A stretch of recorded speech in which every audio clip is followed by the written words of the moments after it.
Some betrayals cut so deep, they carve new paths through your soul. This is the story of how I discovered mine and what I did about it. The notification pinged at exactly 2:19 a.m.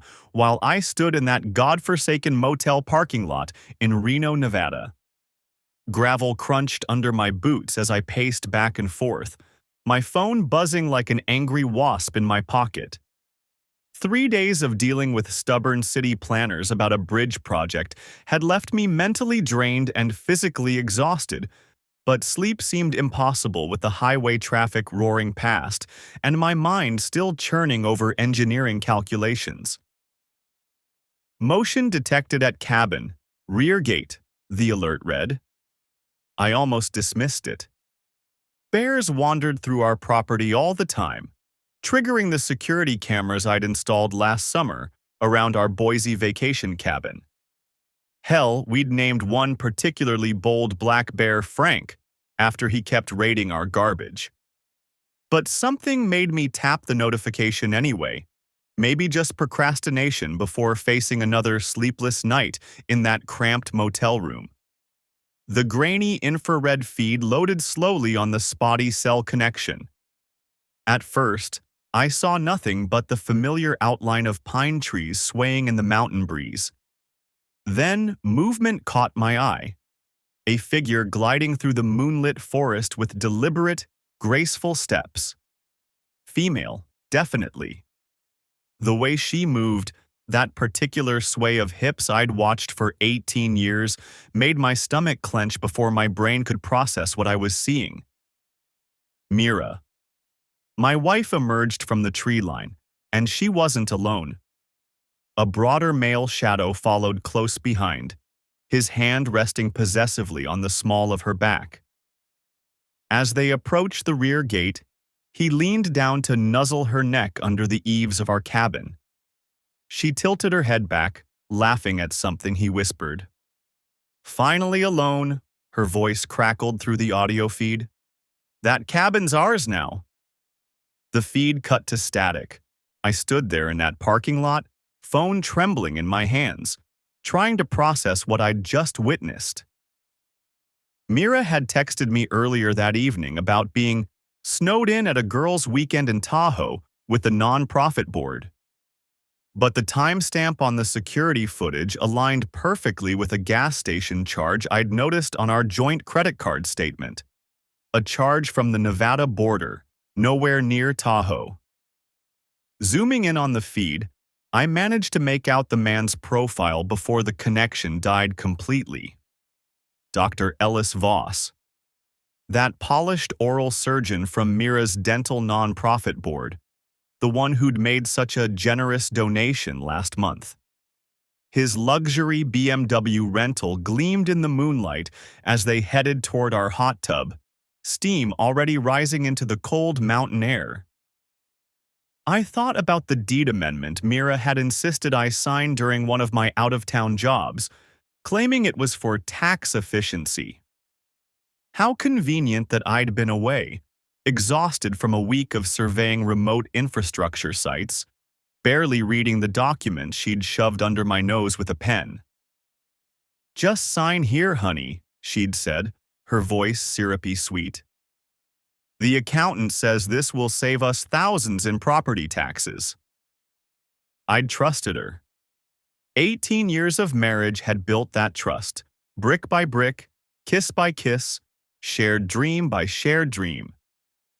Now it felt like watching a building I'd engineered collapse in slow motion, knowing I'd signed off on faulty blueprints. I cut my Reno trip short, canceling the final meeting with the city planners and driving through the night. My hands gripped the steering wheel so tight my knuckles went white as I barreled down I-80, coffee and rage keeping me awake. By dawn, I was pulling into our driveway in Boise, the familiar sight of our two-story craftsman home looking somehow different now, like a stage set where I'd been playing a fool's role. The house felt hollow without Mira's presence, but that was nothing new. Her board meetings and charity events had been increasing steadily over the past 6 months. I'd chalked it up to her passion for the dental nonprofit, proud that my wife was making a difference in providing free care to underserved communities. Now I wondered how many of those meetings had actually happened. I fired up my laptop and reviewed the complete security footage, my engineer's mind cataloging every detail. Voss's possessive gestures. The way Mira melted into his touch.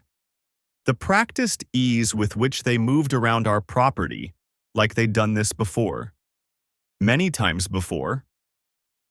Digging into our shared cloud storage, perfectly legal spousal access, I found scanned copies of that deed amendment.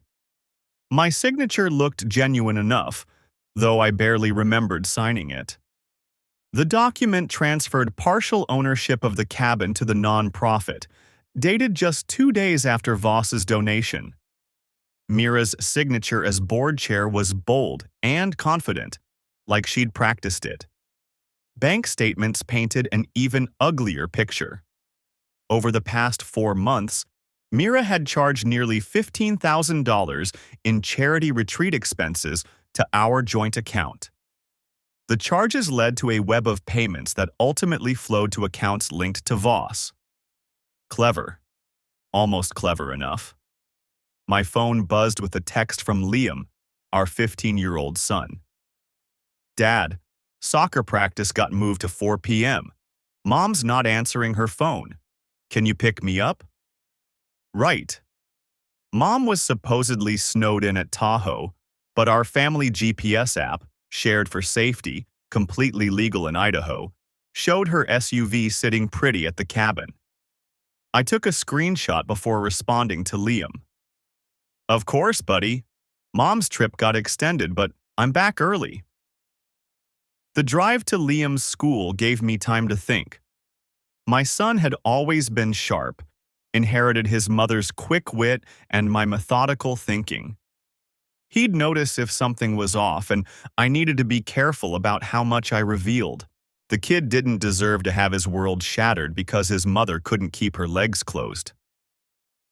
How was the Nevada job? Liam asked as he tossed his soccer gear in the back seat. Typical bureaucratic nightmare. How was school? Mom called during lunch break. Sounded weird, like she was reading from a script or something.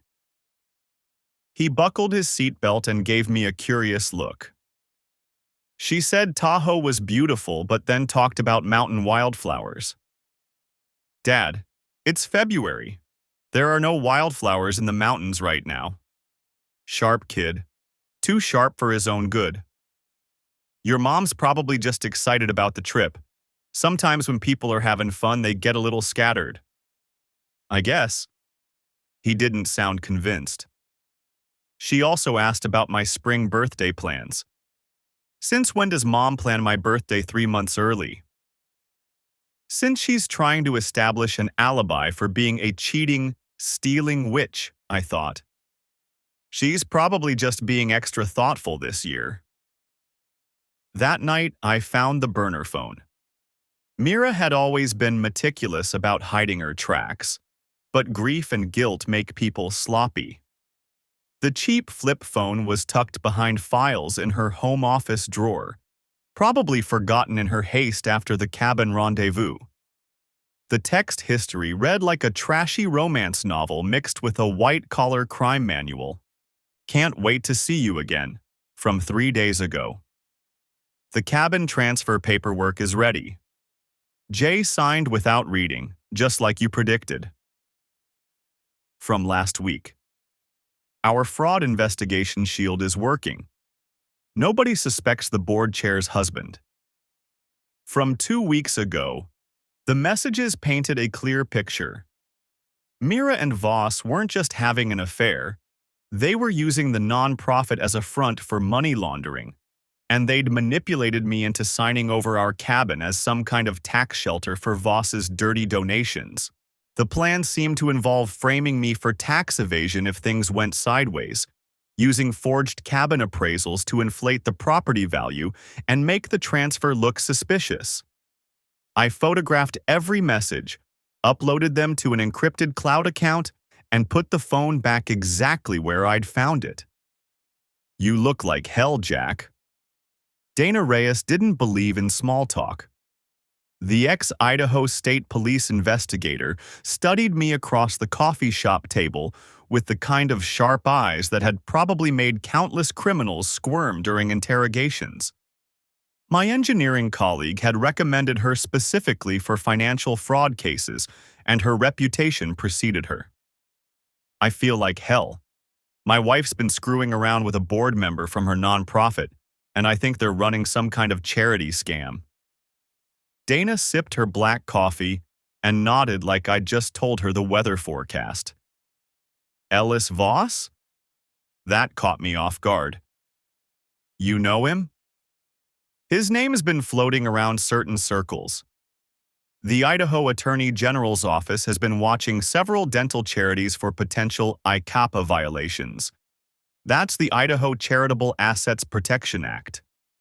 Voss has been flagged for using board insiders to launder donations." She leaned forward. "What kind of evidence are we talking about?" I showed her the security footage, the bank records, photos of the burner phone messages. Dana's expression never changed, but I caught her taking notes in some kind of shorthand that probably wasn't taught in civilian schools. "This is good," she said finally. "But we need more. Financial paper trails, recorded conversations, documentation of the fraud beyond just the affair. You want to nail them for charity fraud? We do this by the book." "What about the deed transfer?" "Potentially felony fraud under Idaho Code, Section 183601, if we can prove forged signatures or fraudulent appraisals. The transfer could be voided if the deed wasn't executed properly." She closed her notebook. "I'll need a retainer of $5,000. This investigation could take months." "Done." "One more thing, Jack. Once we start this, there's no going back. Your marriage is over, whether we catch them or not. You ready for that?" I thought about Mira's laugh as Voss nuzzled her neck. About 18 years of shared memories being rewritten as lies. About my son asking innocent questions that revealed more deception than his mother probably realized. I've been ready since 2:19 a.m. in a Reno parking lot. The next few days fell into a strange rhythm. During the day, I worked my regular engineering projects, reviewed blueprints, calculated load-bearing specifications. Professional competence as a shield against the chaos in my personal life. During the evenings, I became someone else entirely, a detective gathering evidence against my own wife. Dana had given me a crash course in legal surveillance. As the legal owner of the cabin, I could install trail cameras anywhere on the property. Idaho's one-party consent law meant I could record conversations as long as I was present. The family GPS app was fair game since we'd both agreed to it years ago for safety purposes. Following Voss proved easier than expected. The man stuck to a predictable routine: clinic in the morning, lunch meetings that lasted 3 hours, back to the office for afternoon appointments. I borrowed a colleague's pickup truck and tailed him from a distance, staying legal and discreet. On day 3 of surveillance, I hit gold. Voss met with 2 men in expensive suits at a coffee shop downtown. They looked like auditors or accountants, the kind of number crunchers who made their living finding creative ways around financial regulations. I sat 3 tables away with a newspaper and a telephoto lens camera, snapping photos as Voss handed over thick envelopes. That evening, Mira called home from Tahoe. "Hey, honey." Her voice carried that artificially bright tone she used when she was lying. "Missing you and Liam so much. The snow here is incredible." "Sounds amazing. When do you think you'll be home?" "Well, that's actually why I'm calling. The board decided to extend the retreat through the weekend. We're making such great progress on the annual fundraising strategy." I pulled up the GPS app on my phone. Her location showed the cabin, same as it had for the past 4 days. That's wonderful, honey. You know how much I support your nonprofit work. You're the best husband ever. The irony was thick enough to cut. Oh, and I've been thinking about some upgrades to the cabin. Maybe we could refinance and use the equity for renovations? There it was, the setup for whatever financial scheme they were planning next. Sounds like something we should discuss when you get home. I'd want to see the numbers first. Make sure we're making a smart investment. Of course. You're so good with that technical stuff. Love you. Love you too. The lie tasted bitter as it left my lips. Dad? Liam appeared in the kitchen doorway, still in his soccer uniform. Was that Mom? Yeah, she's having a great time with the board members. Weird. I tried calling her cell an hour ago and it went straight to voicemail, but she sounded like she was in a house, not outdoors with bad reception. My son was becoming an unwitting ally in exposing his mother's lies. Cell service can be spotty in the mountains, buddy. She probably found a landline. I guess. He grabbed a sports drink from the fridge. It's just, she sounded different. Fake happy, you know? Out of the mouths of babes. Sometimes people sound different when they're excited about their work. But Liam wasn't buying it. And frankly, I was glad he wasn't. His natural skepticism might protect him from future deception, even if it meant losing some innocence now. Dana's surveillance operation kicked into high gear during week 2. She'd identified 3 shell nonprofits connected to Voss through Public Secretary of State records, all sharing suspiciously similar financial patterns. Money flowed in from wealthy donors, got shuffled between accounts, and emerged clean on the other side with significantly reduced tax burdens for everyone involved.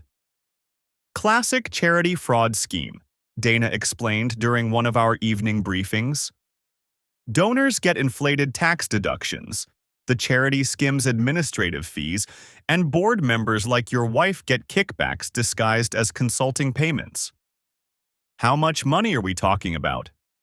Conservatively, $500,000 over the past 2 years. Could be more if Voss has been running this longer than we can trace.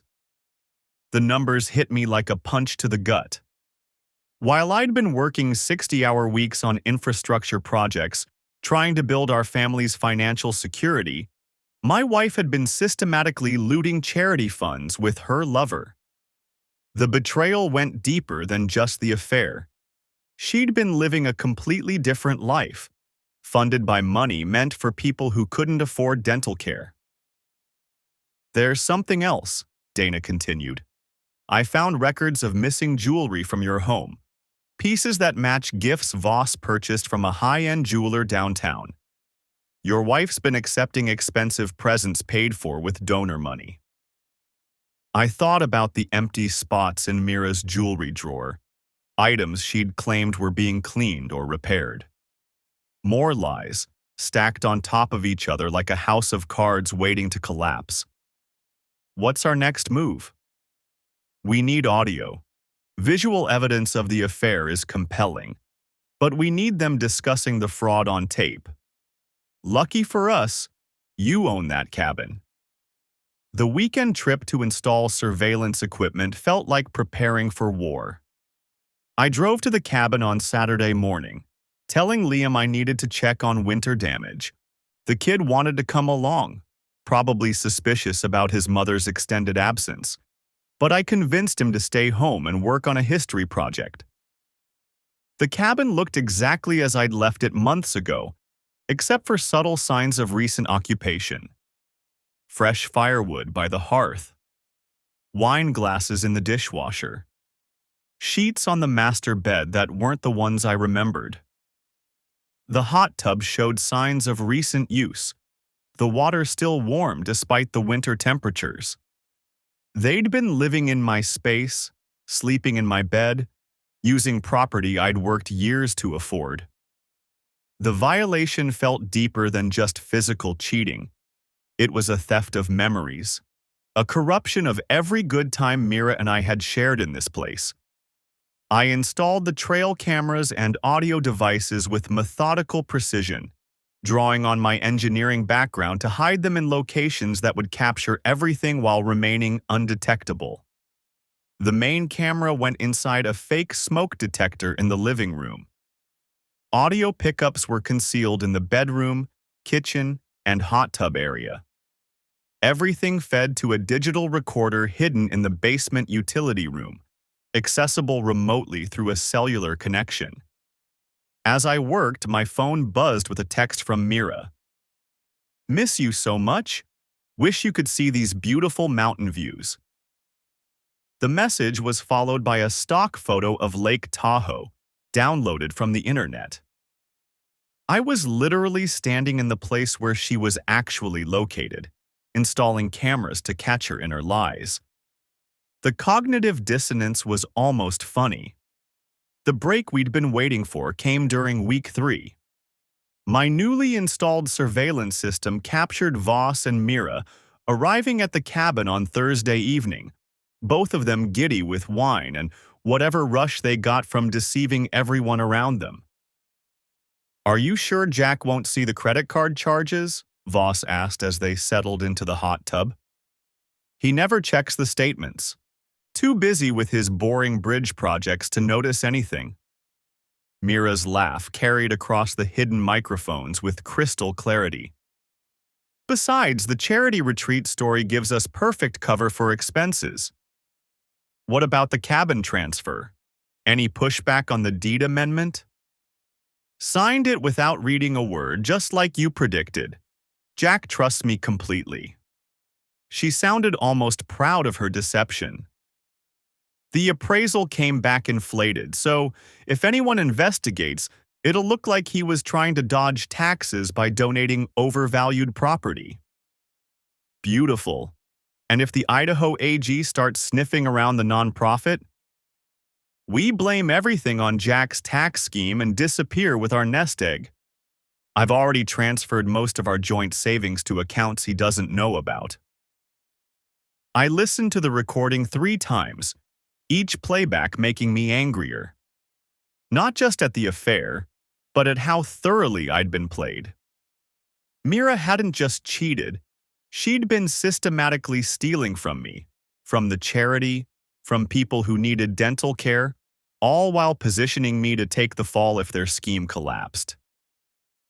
Dana was equally impressed when I shared the audio files. "This is conspiracy to commit fraud, embezzlement, and probably tax evasion. We've got them cold." "What about the other players? That Regina Klein woman Mira mentioned as board co-chair?" "Already on it. Turns out Klein has her own financial problems. Underwater mortgage, credit card debt, expensive taste in vacation homes. Perfect candidate for corruption." Dana pulled up a surveillance photo on her laptop. "I've been tracking her movements, and she's been meeting with offshore account specialists." "So they're all in on it?" "Looks like it. But here's the interesting part. There might be tension between Klein and Voss. My sources suggest she's been demanding a bigger cut of the operation." That gave me an idea. What if we could turn them against each other?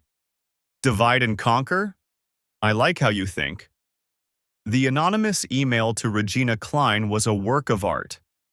Using a disposable account and routing it through multiple servers, I sent her selected audio clips of Voss and Mira's hot tub conversation, specifically the parts where they discussed cutting Klein out of future profits and blamed her for being too greedy and obvious.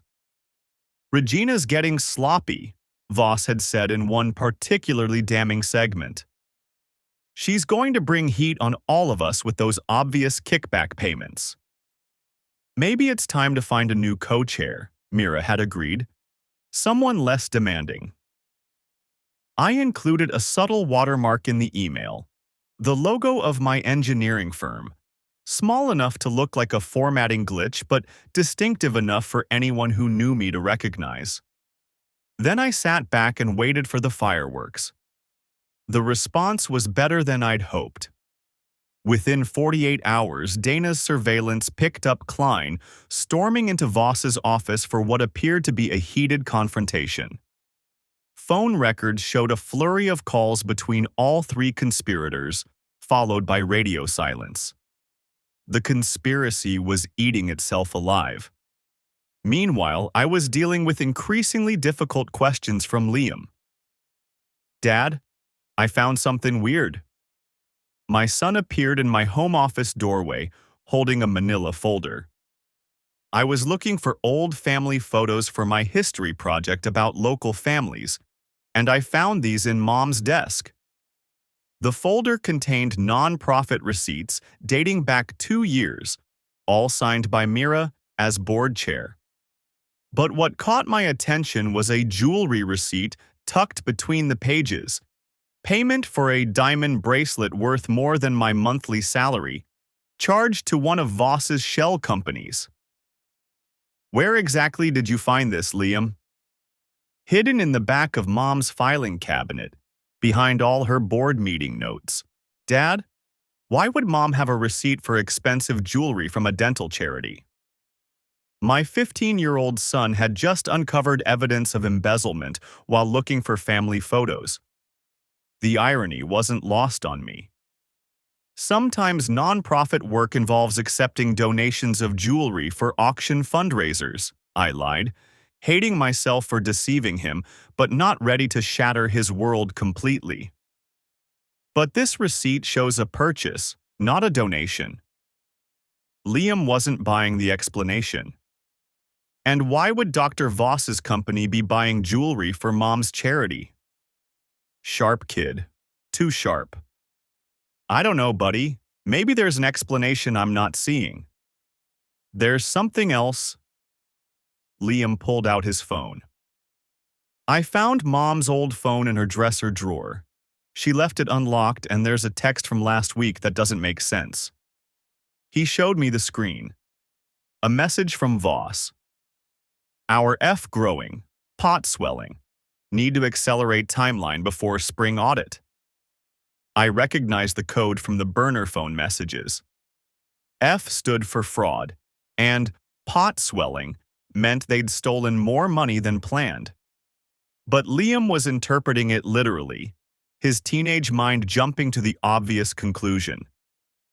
"Dad, I think Mom might be pregnant." The statement hit me like a physical blow. Not because I thought it was true, Mira had been on birth control for years, but because of what it revealed about my son's growing awareness that something was deeply wrong in our family. "Liam, I don't think that's what the message means, but I'm glad you brought this to me." I took photos of the receipts and the text message. "Can you keep this between us for now? I want to talk to your mom about it when she gets home." "Sure, Dad, but something's really wrong, isn't it?" I looked at my son, still young enough to hope his parents' marriage was salvageable, old enough to see through obvious lies. "Yeah, buddy, something's wrong, but I'm working on fixing it." The confrontation with Voss happened by accident. I'd been following him during one of his lunch breaks, documenting his pattern of meeting with potential co-conspirators, when he suddenly pulled into a parking garage and waited. When I drove past, he got out of his car and approached my window. "Jack Harlan?" His voice carried the confident tone of a man used to being in control. "I think we should talk." I rolled down the window, keeping my expression neutral. "Dr. Voss, to what do I owe the pleasure?" "You've been following me for over a week. Either you're the worst detective in Idaho, or you want me to know you're watching."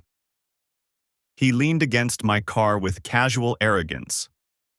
"Which is it?" "Maybe I'm just curious about the man my wife speaks so highly of." That caught him off guard.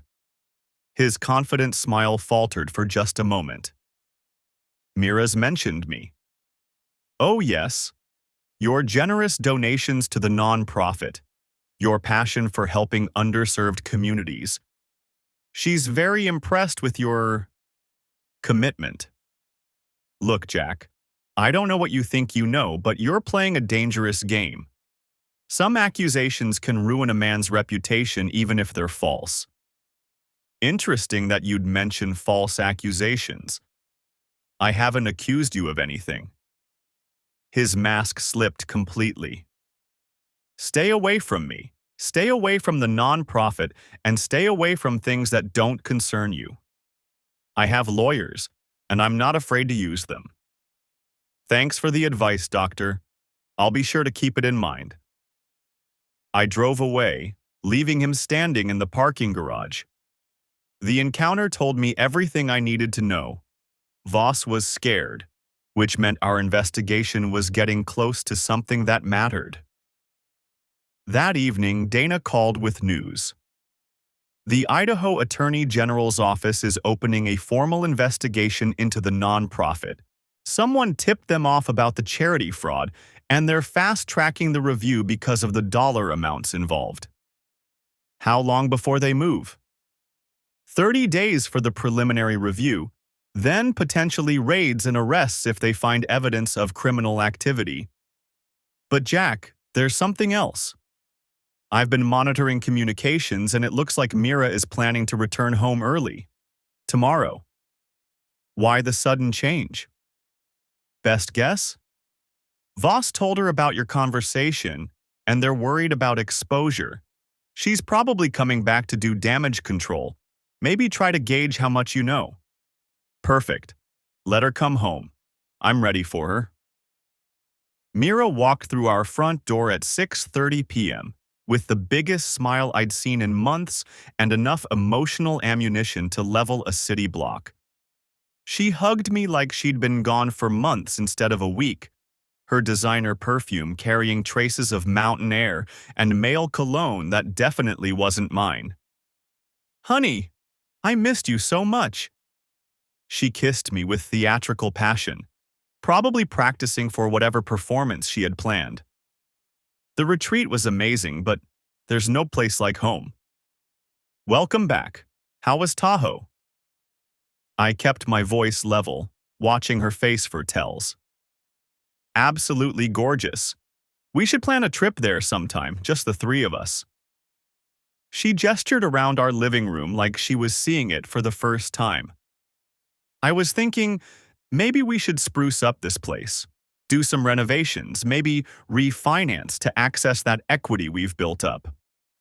There was the setup, delivered with butter-smooth confidence. That's an interesting idea. What kind of renovations did you have in mind? Oh, kitchen updates. Maybe expand the master suite. I've been talking to some contractors through the nonprofit, board members who do excellent work at reasonable prices. I'll bet they do excellent work. Probably specialists in money laundering through home improvement projects. Sounds like something we should research carefully. Get multiple bids, check references. Of course, you're always so thorough with these things. She moved closer, running her hands up my chest in a gesture that once would have driven me wild. Now it just felt manipulative. I've actually already gotten some preliminary estimates. Dr. Voss knows some fantastic contractors who specialize in high-end renovations. Dr. Voss seems to know a lot of people in a lot of industries. He's very well connected. It's one of the reasons the nonprofit has been so successful lately. Her eyes sparkled with what I now recognized as greed rather than passion for charity work.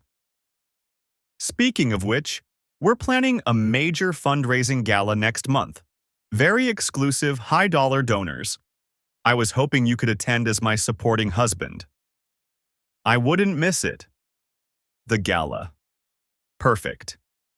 Dana and I had been looking for an opportunity to catch the entire conspiracy in one place, and Mira had just handed it to us on a silver platter. Dad? Mom?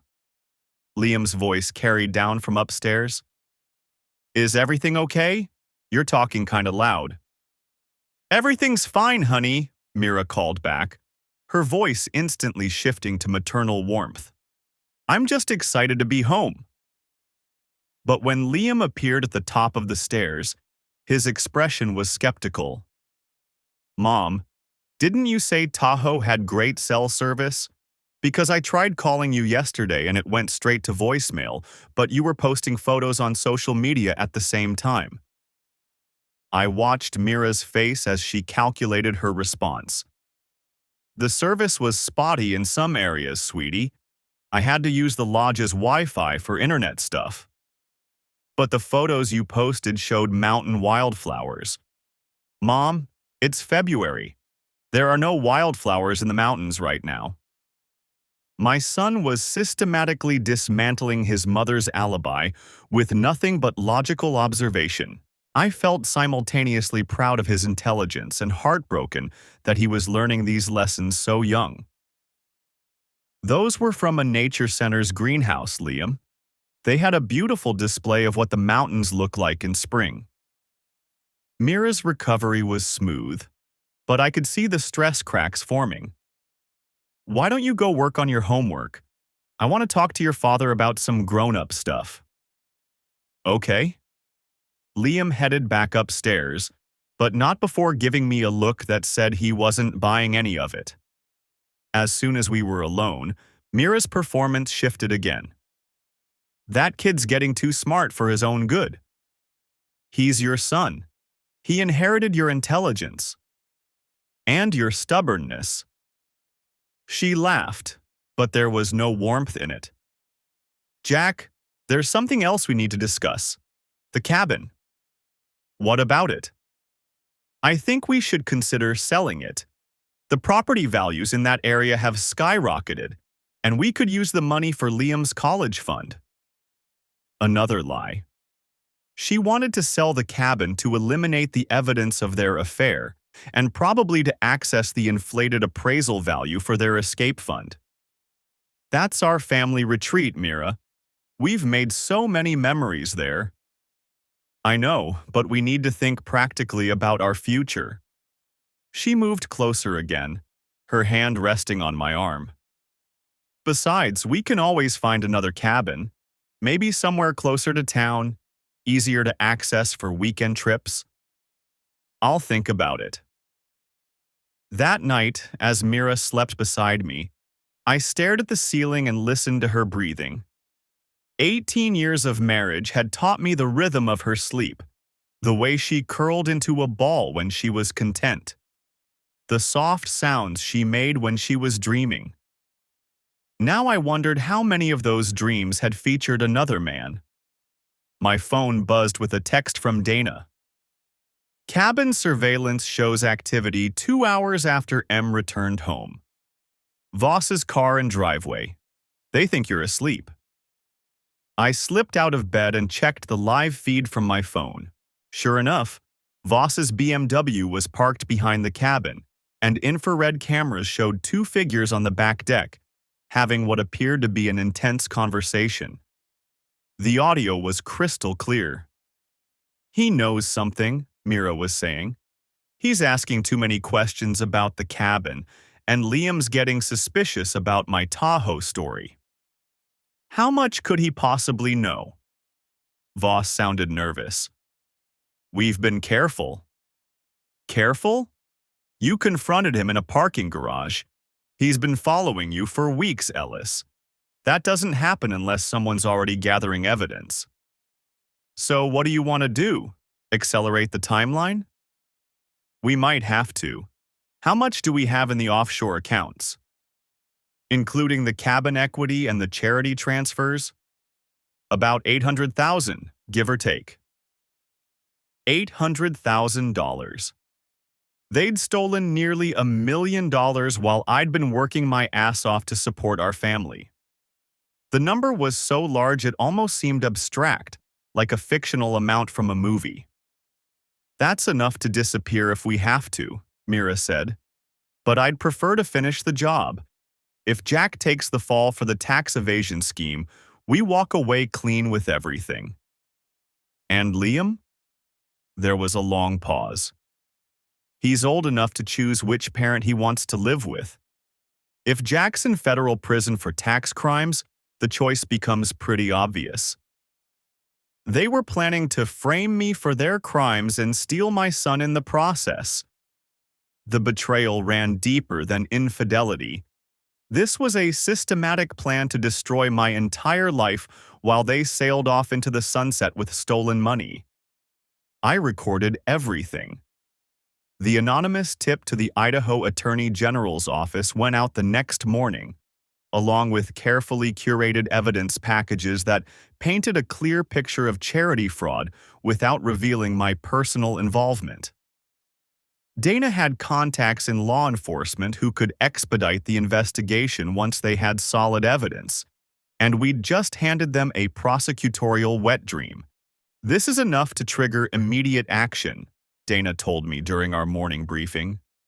"Charity fraud at this scale, especially with evidence of money laundering and tax evasion, gets federal attention fast." "How long before they move?"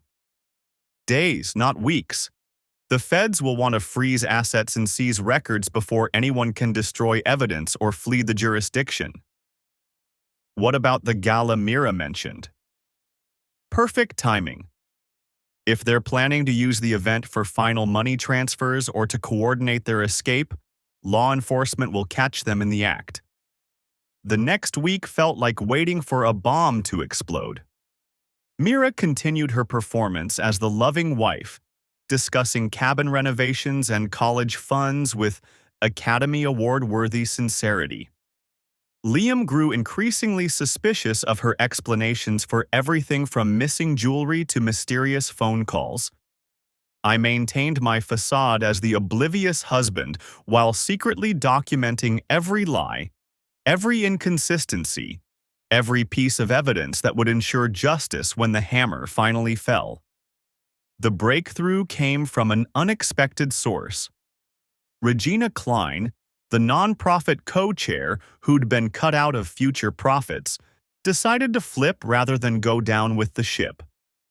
Dana's surveillance picked up Klein meeting with federal investigators, handing over boxes of financial records and recorded conversations. The woman who'd helped orchestrate the fraud was now providing the final pieces needed to prove conspiracy charges. Klein's cooperation just sealed their fate, Dana reported. She's providing insider testimony about the money laundering, the forged appraisals, even recordings of meetings where they discussed framing you for tax evasion. Why would she turn on them? Self-preservation. She knows the walls are closing in, and she's hoping cooperation will get her a reduced sentence. Dana smiled grimly. Plus, I think she genuinely resents being cut out of the profits after helping build the operation. Hell hath no fury. Exactly. Her betrayal of their betrayal is about to pay off for us in a big way. The charity gala was held at the Grove Hotel in downtown Boise, an elegant venue with crystal chandeliers and enough marble to build a small temple. I arrived in my best suit, playing the role of the supportive husband attending his wife's professional triumph. Mira looked stunning in a black evening gown that probably cost more than most people's monthly rent. Paid for, no doubt, with stolen charity funds. "You look beautiful," I told her, and meant it. Even knowing what she was, even hating what she'd become, I could still appreciate the woman I'd fallen in love with 18 years ago. "Thank you, honey. This night is so important for the nonprofit. We're expecting to raise over $200,000. $200,000 that would probably disappear into offshore accounts before the donors even got their tax receipts." "That's wonderful. All those people who need dental care will benefit from your hard work." She squeezed my hand, and for a moment her smile seemed genuine. "I'm so glad you understand how important this work is to me." The ballroom was filled with Boise's social elite: doctors, lawyers, business owners, politicians. all of them genuine philanthropists who believed their donations were helping underserved communities. None of them suspected they were funding luxury vacations and expensive jewelry for a trio of charity fraudsters. Voss worked the room like a professional politician, shaking hands and accepting donations with practiced charm. He looked every inch the dedicated oral surgeon committed to public service, not a man who'd been systematically looting charity funds for 2 years. "Jack!" He approached with a broad smile and an outstretched hand, as if our parking garage confrontation had never happened. "So glad you could make it tonight.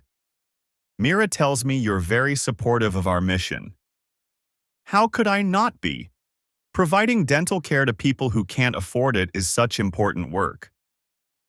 I shook his hand, noting the expensive watch on his wrist and the custom tailoring of his tuxedo. "You must be very proud of what you've accomplished."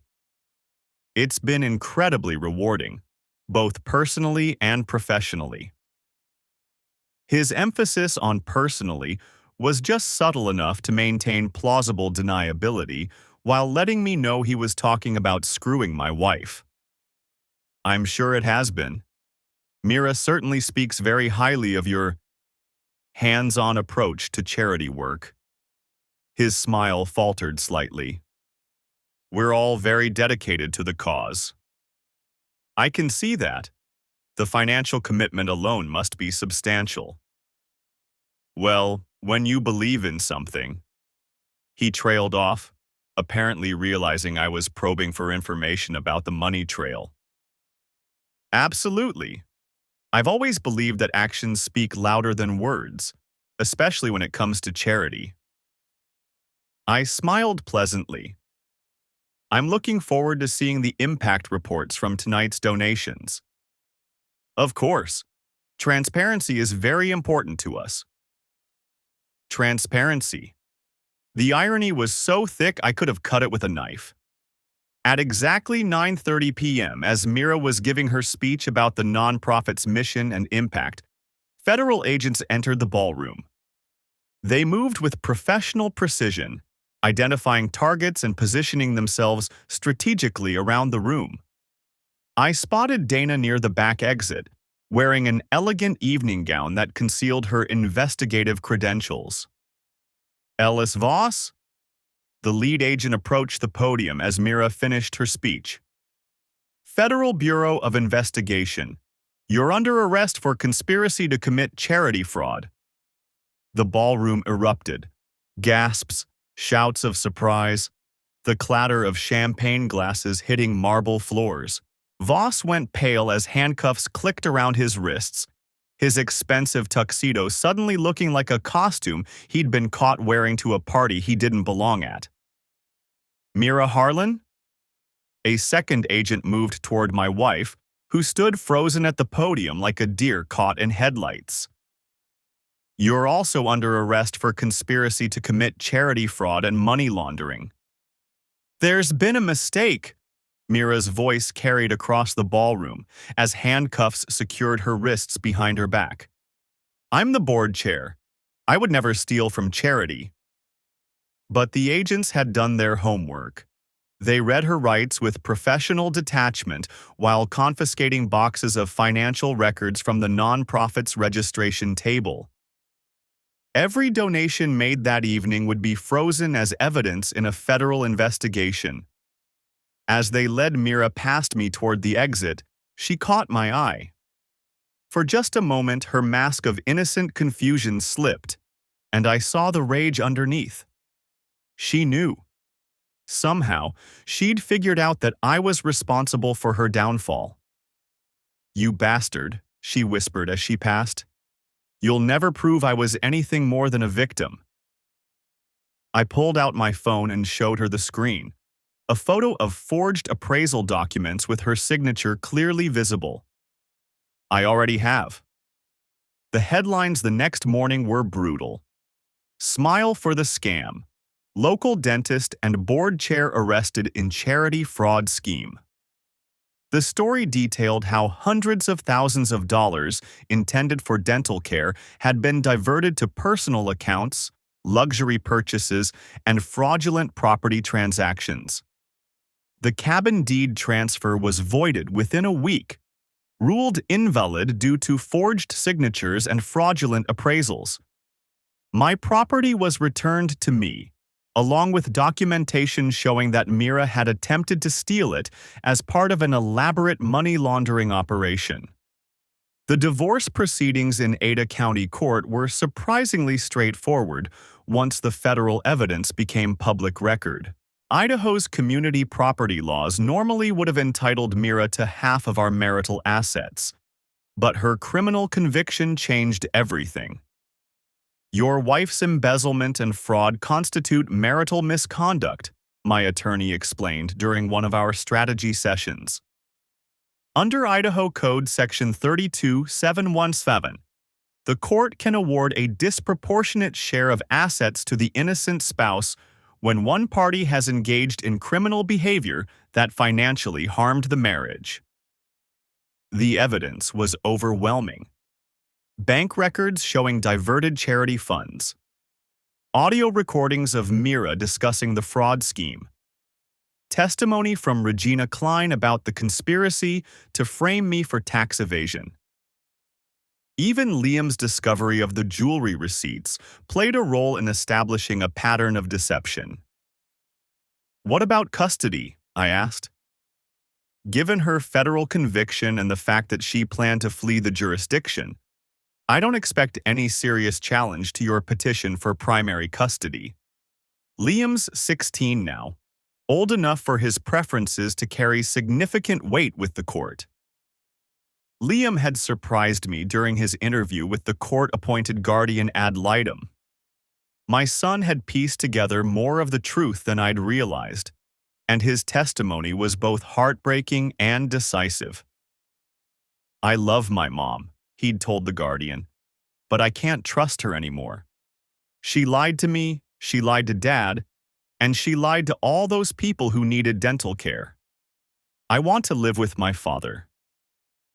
The final judgment awarded me the house, the cabin, primary custody of Liam, and most of our marital assets. Mira was ordered to pay restitution for the stolen funds and received a 2-year federal prison sentence. Voss got 5 years, his medical license permanently revoked. Regina Klein's cooperation earned her a suspended sentence and community service, but her reputation in the nonprofit world was destroyed. She'd saved herself from prison, but her career was over. 6 months after the arrests, I found myself standing in the kitchen of the cabin, watching snow fall through the windows while coffee brewed on the counter. The place felt different now, cleaner somehow, as if removing the deception had also removed some invisible stain from the property. Dad? Liam appeared in the doorway, carrying a backpack full of college brochures. The nonprofit called. They want to know if you're interested in joining the new board. After the arrests, the legitimate board members had worked to rebuild the organization, implementing strict financial oversight and transparency measures. They'd asked me to help with the transition, partly because of my experience with the fraud case and partly because they needed someone they could trust. What do you think? Should I get involved? Someone needs to make sure it actually helps people this time. Liam set down his backpack and grabbed a mug. Besides, you're good at spotting when things don't add up.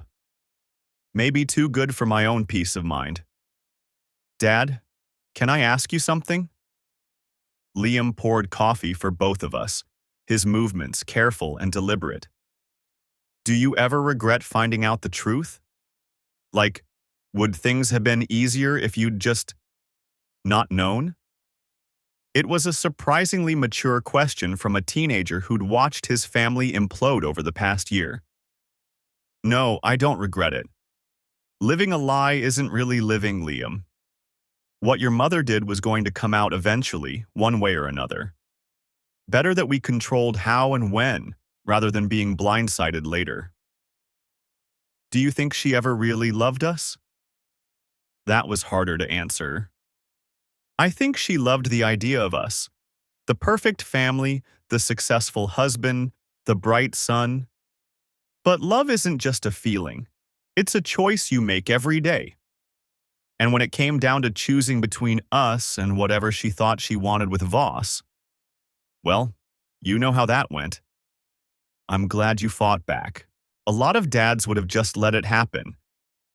I couldn't let them destroy our family and walk away with stolen money. Some things are worth fighting for. We stood there in comfortable silence, drinking coffee and watching the snow.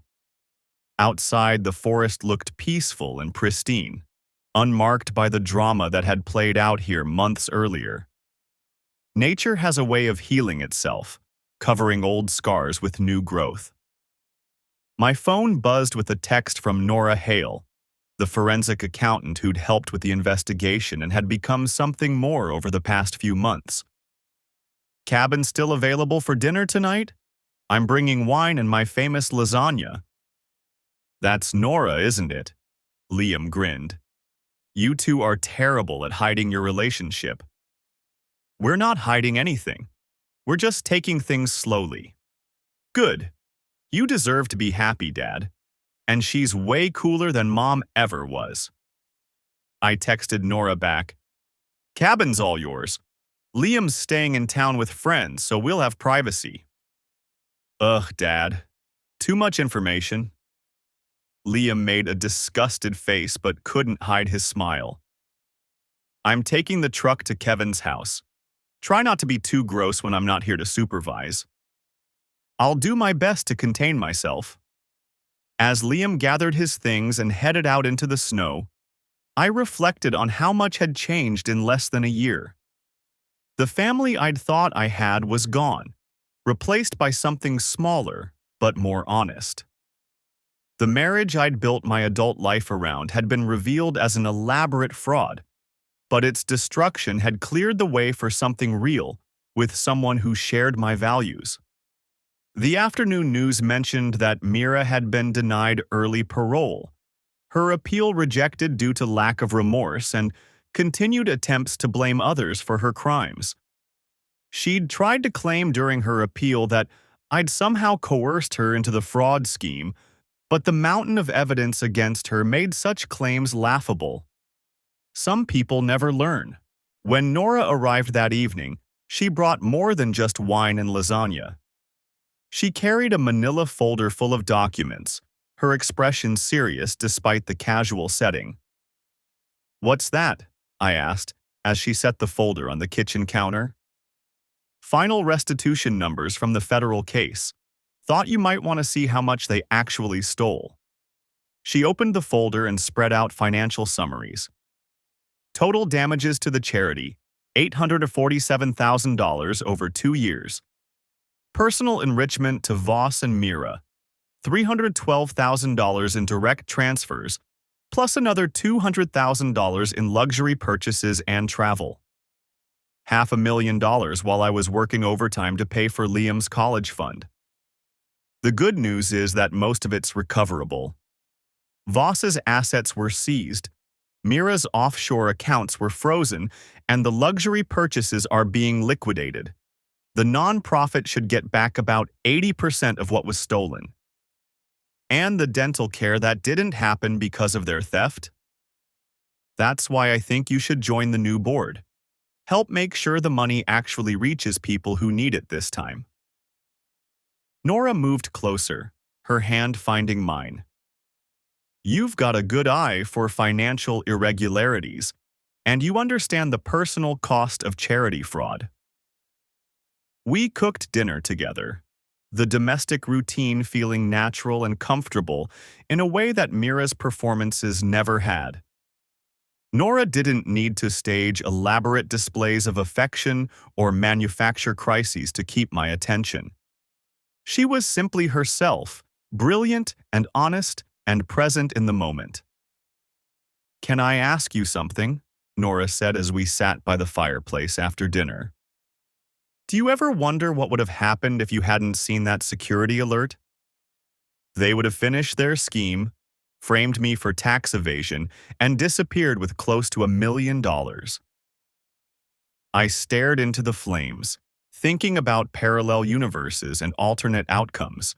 I'd probably be in federal prison right now, and Liam would be living with his mother and her boyfriend in some country that doesn't have extradition treaties with the United States. That's not what I meant. I know what you meant, but honestly, I try not to think about it. The truth is the truth, whether I discovered it accidentally or went looking for it. Mira made her choices, Voss made his, and they would have kept making those choices until someone stopped them. No regrets? About destroying my marriage to a woman who was systematically betraying me? No regrets at all.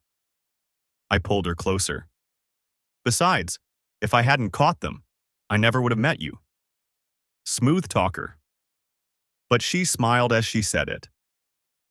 Later, as we lay in the master bedroom that had once been defiled by my wife's affair, I felt something I hadn't experienced in years. Complete peace. The room felt clean again, reclaimed from the deception that had tainted it. Outside, snow continued to fall, covering the mountain in pristine white that would melt and renew itself with the seasons. Some betrayals destroy everything they touch. But sometimes, if you're strong enough to tear down what's rotten, you can build something better from the ashes.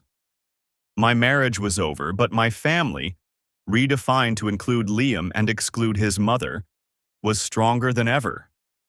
Justice, I learned, isn't just about punishment. It's about restoration. Mira and Voss faced the consequences of their crimes.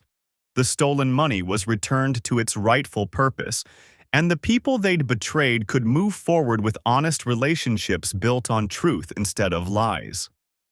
I never saw Mira again after the courtroom proceedings. She served her 2 years in federal prison and was released to supervised probation, shunned by the community she'd once considered her social circle. Last I heard, she was working as a receptionist in another state, her nonprofit career permanently finished. Voss lost everything: his practice, his medical license, his freedom, and ultimately his health. Prison was not kind to a man accustomed to luxury and privilege. He died of a heart attack 6 months before his scheduled release, alone and forgotten by the wealthy donors he'd once charmed at charity galas. As for me, I married Nora the following winter, in a small ceremony at the cabin with Liam as my best man. We restructured the nonprofit into something transparent and effective, providing real dental care to people who needed it. Liam graduated high school with honors and chose to study forensic accounting in college, inspired by watching his father fight back against financial criminals. Some stories end with elaborate reconciliations and philosophical insights about the nature of forgiveness. This isn't one of those stories. Sometimes the only healthy response to betrayal is justice, swift and complete. Sometimes the best thing you can do for yourself and the people you love is to refuse to be a victim. I learned that revenge, when it's really justice in disguise, doesn't corrupt the soul. It restores it. But only if you're fighting for something worth saving, not just against something worth destroying. In the end, that made all the difference.